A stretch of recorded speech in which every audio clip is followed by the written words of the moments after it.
अल्हम्दुलिल्लाहि रब्बिल आलमीन वस्सलातु अला रसूलिहिल करीम रब्बि इश्रह ली सदरी व यस्सिर ली अमरी वहलुल उक़दतम मिन लिसानी यफ़क़हू क़ौली या अल्लाह या रहमान या रहीम।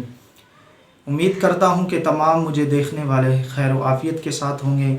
अल्लाह जल्ल शानुहु आप लोगों को खैर व आफ़ियत और सलामती वाली और सेहत वाली ज़िंदगी अता फ़रमाए। आज मैं आपको इंशाअल्लाह तबारक व तआला बताऊँगा कि अगर दाढ़ में या दांतों में दर्द हो जाए तो उसका रूहानी इलाज क्या है। माशाअल्लाह ईद उल अज़हा गुज़री है तो शुक्र अल्हम्दुलिल्लाह। तो गोश्त की भी आमद होती है, तो ज़्यादा ओवरलोड खाने की वजह से कभी कभी ये होता है कि दांतों में स्वेलिंग हो जाती है, दर्द हो जाती है। तो उसके लिए मैं आपकी खिदमत में रूहानी वजीफ़ा लेकर आया हूँ। अगर किसी के दांतों में दर्द हो जाए तो उसको चाहिए कि बिस्मिल्लाहिर्रहमानिर्रहीम पढ़ते हुए अपनी शहादत वाली उंगली उस जगह रखे जहाँ पर दर्द हो।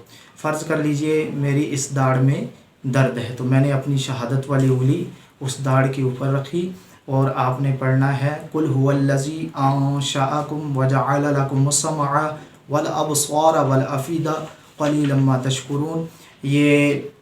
ये सूरह मुल्क की आयत नंबर 23 है। अगर आप उस आय मुबारक को उंगली रख के शहादत वाली 21 मरतबा दर्द ज़दा वाली जगह पर आप इस आय मुबारक को पढ़ेंगे तो इंशाअल्लाह तबारक व तआला दर्द गायब हो जाएगा।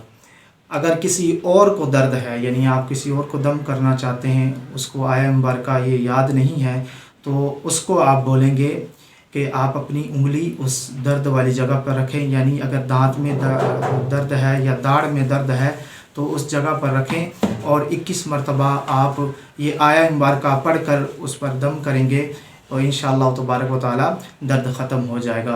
इसके लिए आपको इजाज़त लेनी पड़ेगी। अगर आप इजाज़त लेना चाहते हैं तो मेरा स्क्रीन पर नंबर मेंशन हो रहा है, व्हाट्सअप नंबर है, आप मुझसे इजाज़त ले सकते हैं। अल्लाह जल्ल शानुहु आप लोगों का और मेरा हाफिज़ व नासिर हो। अस्सलामु अलैकुम व रहमतुल्लाहि व बरकातुहू।